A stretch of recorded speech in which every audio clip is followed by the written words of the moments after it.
আসসালামু আলাইকুম। সংবাদে আপনাদের সবাইকে স্বাগত জানাচ্ছি। আমি ফিরোজ তোহা। শুরুতেই সংবাদ শিরোনাম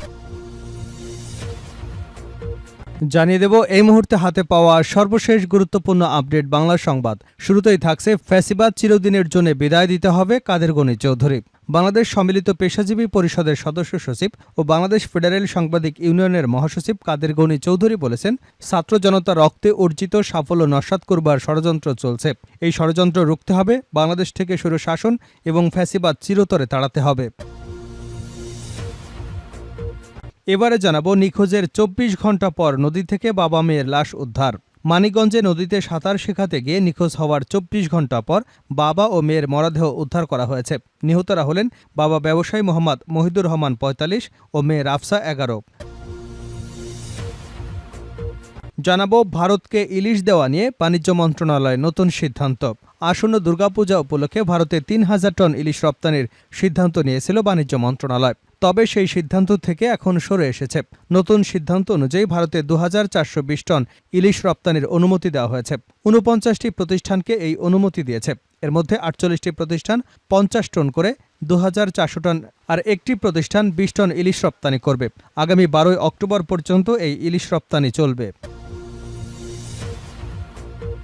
এবারে থাকছে সেনাপ্রধানের মন্তব্যে খুশি শেখ হাসিনা পুত্র সজীব ওয়াজেদ জয়। সাবেক প্রধানমন্ত্রী শেখ হাসিনা পুত্র জয় জানিয়েছেন, বাংলাদেশের নির্বাচন আগামী ১৮ মাসের মধ্যে হওয়া উচিত বলে যে মন্তব্য করেছেন সেনাপ্রধান ওয়াকারুজ্জামান, তাতে তিনি সন্তুষ্ট হয়েছেন। মঙ্গলবার রাতের দিকে যুক্তরাষ্ট্রের ওয়াশিংটন ডিসি থেকে ব্রিটিশ বার্তা সংস্থা রয়টার্সকে দেওয়া সাক্ষাৎকারে এমনটাই জানিয়েছেন জয়। এদিকে আশাশুনিতে দুর্গাপূজায় প্রশাসনকে সর্বোচ্চ সহযোগিতা করবে বিএনপি জামাত। সাতক্ষীরার আশাশুনিতে এবার ৯৫টি মণ্ডপে শারদীয় দুর্গাপূজা অনুষ্ঠিত হবে। এবারের পূজায় শান্তি শৃঙ্খলা বজায় রাখতে কঠোর অবস্থান নিয়েছে উপজেলা প্রশাসন। এদিকে প্রশাসনকে সার্বিক সহযোগিতা দেওয়ার আশ্বাস দিয়েছে বিএনপি ও জামায়াতে ইসলামী বাংলাদেশ। এবং সর্বশেষ জানাবো আন্তর্জাতিক সংবাদ। প্রবল বৃষ্টিতে মুম্বাইয়ে অচল অবস্থা, অন্তত ৪ জনের মৃত্যু। ভারতের বাণিজ্যিক রাজধানী মুম্বাইয়ে মুষলধারে বৃষ্টি হচ্ছে। এতে আকস্মিক বন্যা এবং অন্যান্য কারণে ট্রাফিক সিগন্যাল সিস্টেম বিকল এবং গাড়ি নষ্ট হয়ে জট লেগেছে মহাসড়কে। প্রতিদিন শহরে লক্ষাধিক বাসিন্দা যে ট্রেন ব্যবহার করেন তাও চলাচলে বিঘ্ন ঘটেছে। এতে প্রায় অচল অবস্থায় শহরটি। এতক্ষণ শিরোনাম শুনছিলেন, এবার বিস্তারিত। প্রিয় দর্শক, আপনি যদি এই চ্যানেলে নতুন হয়ে থাকেন, ভিডিওটি দেখতে দেখতে চ্যানেলটি সাবস্ক্রাইব করে আমাদের সঙ্গে থাকুন। আর এই ভিডিও সম্পর্কে আপনি আপনার মূল্যবান মতামতটি কমেন্ট বক্সে জানিয়ে দিন। আর হ্যাঁ প্রিয় দর্শক, জানিয়ে দিন ভিডিওটি কোথা থেকে দেখছেন। ফ্যাসিবাদ চিরদিনের জন্য বিদায় দিতে হবে কাদের গনি চৌধুরী। বাংলাদেশের সম্মিলিত পেশাজীবী পরিষদের সদস্য সচিব ও বাংলাদেশ ফেডারেল সাংবাদিক ইউনিয়নের মহাসচিব কাদের গনি চৌধুরী বলেছেন, ছাত্র জনতা রক্তে অর্জিত সাফল্য নস্যাৎ করতে ষড়যন্ত্র চলছে। এই ষড়যন্ত্র রুখতে হবে, বাংলাদেশ থেকে স্বৈরশাসন এবং ফ্যাসিবাদ চিরতরে তাড়াতে হবে। সাংবাদিকদের এই নেতা বলেন, দেশের মালিকানা জনগণকে বুঝিয়ে দিতে হবে। আমরা শান্তিপূর্ণ গণতন্ত্র চাই, ভোটাধিকার চাই, স্বাভাবিক মৃত্যুর গ্যারান্টি চাই, গণমাধ্যমের স্বাধীনতা চাই, গুম খুন এবং বিনা বিচারে হত্যার অবসান চাই, আইনের শাসন চাই, মানবাধিকার চাই, একটি মানবিক বাংলাদেশ চাই। তিনি বলেন, পাচার হওয়া অর্থ দেশে ফেরত আনতে শেয়ার বাজার কেলেঙ্কারির সাথে জড়িতদের বিচার করতে হবে। বিদ্যুৎ কুইক রেন্টাল মেগা প্রজেক্টের নামে দেশের অর্থ লুটেরাদের বিচার করতে হবে।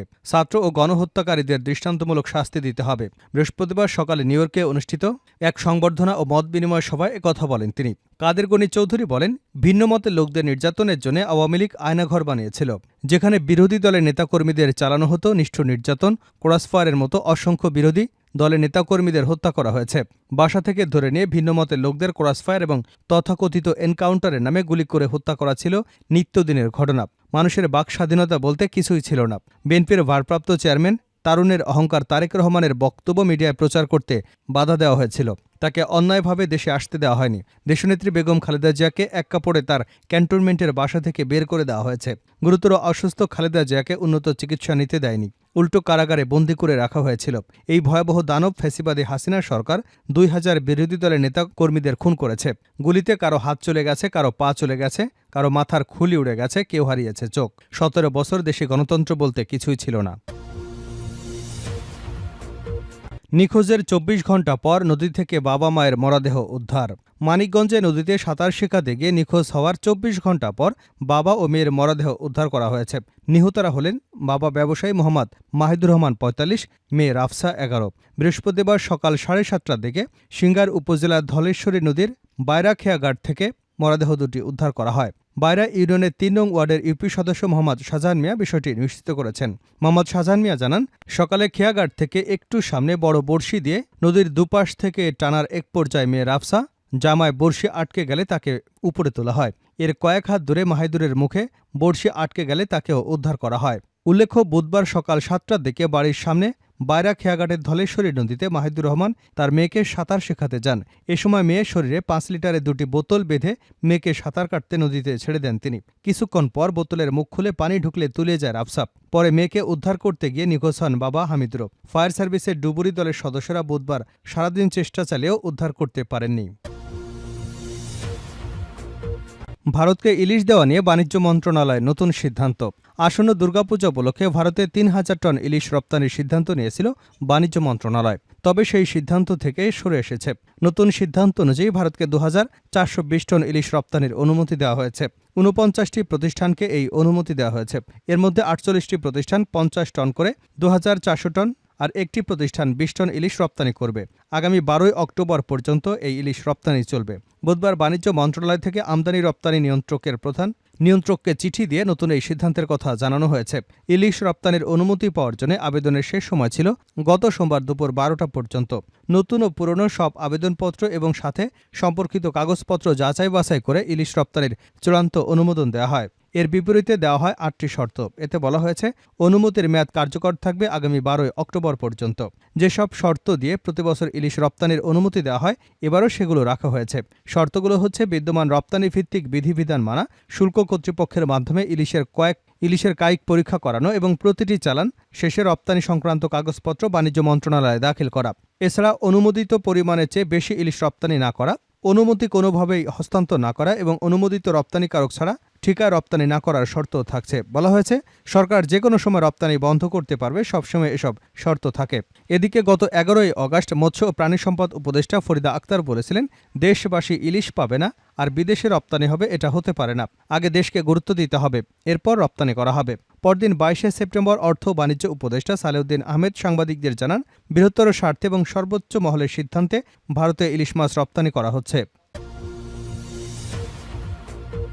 সেনাপ্রধানের বক্তব্যে খুশি সজীব ওয়াজেদ জয়। সাবেক প্রধানমন্ত্রী শেখ হাসিনার ছেলে সজীব ওয়াজেদ জয় জানিয়েছেন, বাংলাদেশের নির্বাচন আগামী ১৮ মাসের মধ্যে হওয়া উচিত বলে যে বক্তব্য করেছেন সেনাপ্রধান ওয়াকারুজ্জামান, তাতে তিনি সন্তুষ্ট হয়েছেন। মঙ্গলবার রাতে যুক্তরাষ্ট্রের ওয়াশিংটন ডিসি থেকে ব্রিটিশ বার্তা সংস্থা রয়টার্সকে দেওয়া সাক্ষাৎকারে এমনটাই জানিয়েছেন জয়। সাক্ষাৎকারে সজীব ওয়াজেদ জয় ১৮ মাসের মধ্যে নির্বাচন অনুষ্ঠানে সেনাপ্রধান জেনারেল ওয়াকারুজ্জামানের দেওয়া টাইমলাইনের বিষয়ে নিজের সন্তুষ্টি প্রকাশ করে তিনি আরও বলেন, আওয়ামী লীগের কাছে অন্তত এখন একটি প্রত্যাশিত টাইমলাইন আছে শুনে আমি খুশি। তবে নির্বাচনে এই টাইমলাইনের প্রত্যাশার তুলনায় অনেক দেরি বলে মন্তব্য করেছেন সজীব ওয়াজেদ জয়।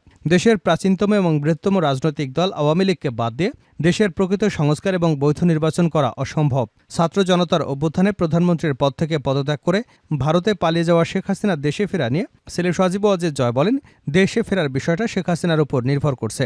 যদিও গত মাসে জয় জানিয়েছিলেন তার মা দেশে ফিরে বিচারের মুখোমুখি হওয়ার জন্য প্রস্তুত। প্রসঙ্গক্রমে গত সোমবার রয়টার্সকে দেওয়া এক সাক্ষাৎকারে সেনাপ্রধান ওয়াকারুজ্জামান দেশে আগামী ১৮ মাসের মধ্যে যেন নির্বাচন হতে পারে, সেজন্য তিনি যে কোনো পরিস্থিতিতে অন্তর্বর্তী সরকারকে সমর্থন দেবেন। নোবেল বিজয়ী অর্থনীতিবিদ ড. মোহাম্মদ ইউনূসের নেতৃত্বে অন্তর্বর্তী সরকার গুরুত্বপূর্ণ সংস্কারগুলো সম্পূর্ণ করার মাধ্যমে দেশে একটি গ্রহণযোগ্য নির্বাচনের আয়োজন করবে বলে জানিয়েছেন তিনি। অন্তর্বর্তী সরকারের উপর তার পূর্ণ সমর্থন আছে উল্লেখ করে সেনাপ্রধান রয়টার্সকে বলেন, সামরিক বাহিনীকে রাজনৈতিক প্রভাব মুক্ত রাখার একটি পথের রূপরেখা দেওয়া হয়েছে। সামরিক পোশাকে দেওয়া সাক্ষাৎকারে ওয়াকারুজ্জামান বলেন, আমি তাকে সমর্থন করব, পরিস্থিতি যাই হোক না কেন, যেন তিনি তার কাজ সম্পন্ন করতে পারেন। ড. ইউনূস দেশের বিচার বিভাগ, পুলিশ, আর্থিক প্রতিষ্ঠানে প্রয়োজনীয় সংস্কারের প্রতিশ্রুতি দিয়েছেন। পাশাপাশি তিনি সুষ্ঠু এবং অবাধ নির্বাচনের পথ প্রশস্ত করে দেওয়ার প্রতিশ্রুতি করেছেন।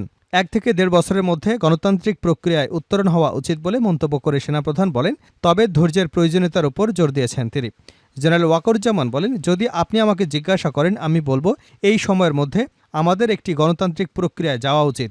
এদিকে বুধবার অন্তর্বর্তী সরকারের প্রধান উপদেষ্টা ডক্টর মোহাম্মদ ইউনূসের কার্যালয়ে এক বিবৃতিতে বলা হয়েছে, গঠিত ৬টি সংস্কার প্যানেলের সুপারিশ পাওয়ার পর রাজনৈতিক দলগুলোর সঙ্গে আলোচনা করবে অন্তর্বর্তী সরকার।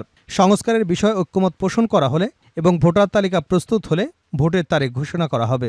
উল্লেখ্য, সেনাপ্রধান ওয়াকারুজ্জামানের সঙ্গে শেখ হাসিনার পারিবারিক আত্মীয়তার সম্পর্ক রয়েছে। জেনারেল মুস্তাফিজুর রহমানের কন্যা বেগম শারানাজ কমলিকা রহমানের স্বামী সেনাপ্রধান ওয়াকারুজ্জামান। মুস্তাফিজুর রহমান ১৯৯৭ থেকে ২০০০ সাল পর্যন্ত বাংলাদেশ সেনার চিফ অব আর্মি স্টাফ ছিলেন। শেষ করছে আন্তর্জাতিক সংবাদ দিয়ে। প্রবল বৃষ্টিতে মুম্বাইয়ে অচলাবস্থা, অন্তত ৪ জনের মৃত্যু। ভারতের বাণিজ্যিক রাজধানী মুম্বাইয়ে মুষলধারে বৃষ্টি হচ্ছে। এতে আকস্মিক বন্যা এবং অন্যান্য কারণে ট্রাফিক সিগন্যাল সিস্টেম ও গাড়ি বিকল হয়ে জট লেগেছে মহাসড়কে। প্রতিদিন শহরে লক্ষাধিক বাসিন্দা যে ট্রেন ব্যবহার করেন তাও চলাচলে বিঘ্ন ঘটেছে। এতে প্রায় অচল অবস্থায় শহরটি। বৃহস্পতিবার রয়টার্স জানিয়েছে, প্রবল বৃষ্টিজনিত ঘটনায় ৪ জনের মৃত্যু হয়েছে। মৃতের সংখ্যা আরও বাড়তে পারে। জটিল পরিস্থিতিতে বৃহস্পতিবার স্কুল কলেজ বন্ধ করতে বাধ্য হয়েছে কর্তৃপক্ষ।